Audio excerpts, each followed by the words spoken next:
toivotaan täällä Sinä olet kokki-ohjelmassa Viivin kanssa kuppikakku.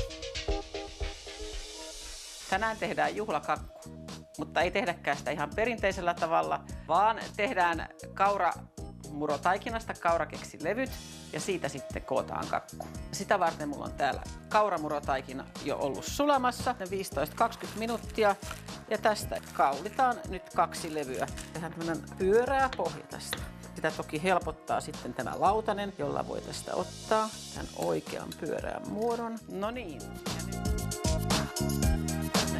Sitten mä oon täällä valmiiksi keittänyt jo raparperihillokkeen ja sitä levitellään sitähän aika tälleen reilusti. Täytettä varten tässä on 2 desilitraa kermaa ja tämä on tämmöistä vaahtoutuvaa kermaa, joka on nyt vatkattu jo valmiiksi vaahdoksi tässä. Ja rahka tänne joukkoon, eli se vaan sekoitetaan tänne kermavaahtoon. Ja sitten tähän laitetaan joukkoon puoli desilitraa sokeria ja sitten teelusikallinen vaniljasokeria. Sitten on ensimmäinen välikerros tässä tehty ja nyt laitetaan sitten toinen tästä tämmönen jäähtynyt keksilevy päälle. Mutta jos haluaisi ihan semmoisen täytekakun, niin tähän voisi tehdä monta levyä ja tehdä näitä kerroksia tosi paljonkin sitten. Ja sitten vaan pinnalle laitetaan koristeita.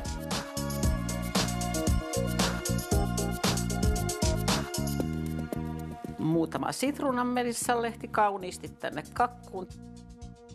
Näin meillä on kakku valmis. Jos haluaa sen syödä rapeana, niin se kannattaa aika lailla heti tarjota. Mutta jos taas tykkää, että toi keksipohja tuolla täytteiden välissä pehmenee, niin voi jopa ihan olla yön yli jääkakkuja. Ja tehdäänkin ne ruisjauhoilla.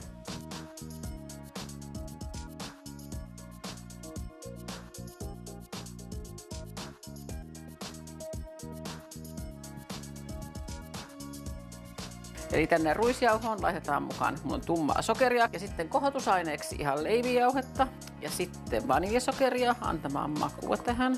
2 teelusikkaa meni sitä.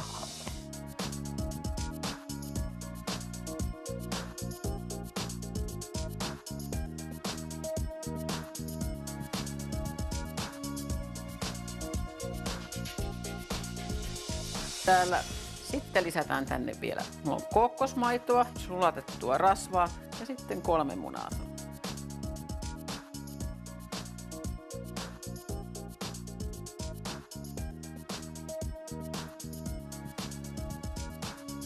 No niin, nyt on tää taikina tässä ja sitten käytetään tällä kertaa silikonisia muffinivuokia. Ja sitten vaan tästä taikinasta lähdetään ottamaan.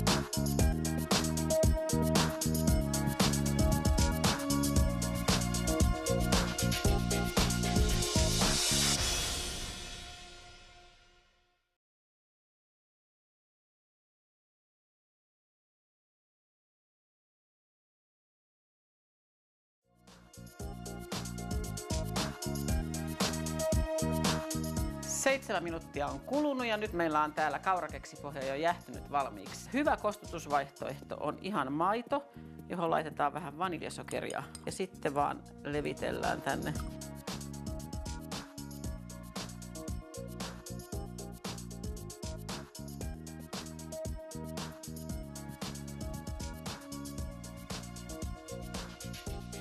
Pari desiä tätäkin täällä. Sitten lisätään tänne vielä kookos.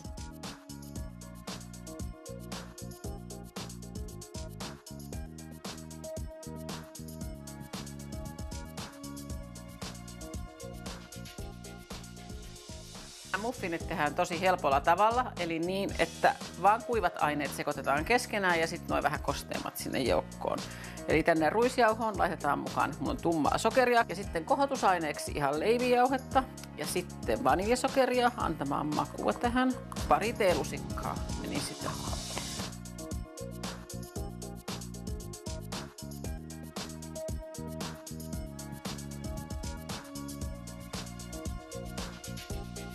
Käytetään tällä kertaa silikonisia muffinivuokia ja sitten vaan tästä taikinasta lähdetään ottamaan.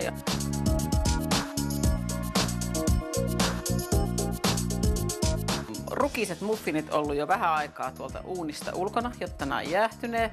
Ja sillä aikaa mä oon tehnyt tänne täytteeksi tomusokeri.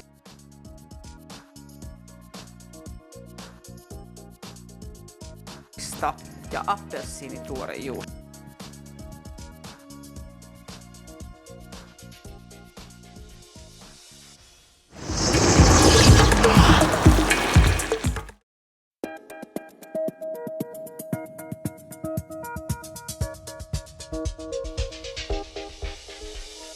Tänään tehdään juhlakakku, mutta ei tehdäkään sitä ihan perinteisellä tavalla, vaan tehdään kauramurotaikinasta kaurakeksilevyt ja siitä sitten kootaan kakku.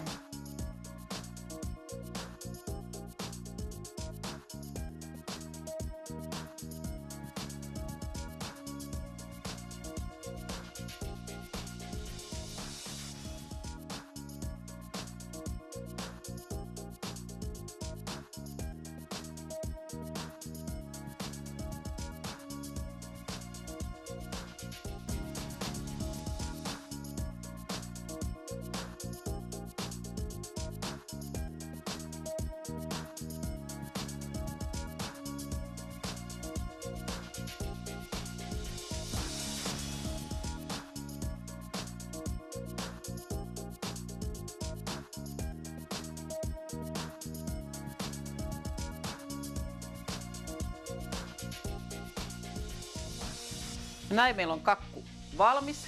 Jos haluaa sen syödä rapeana, niin se kannattaa aika lailla heti tarjota.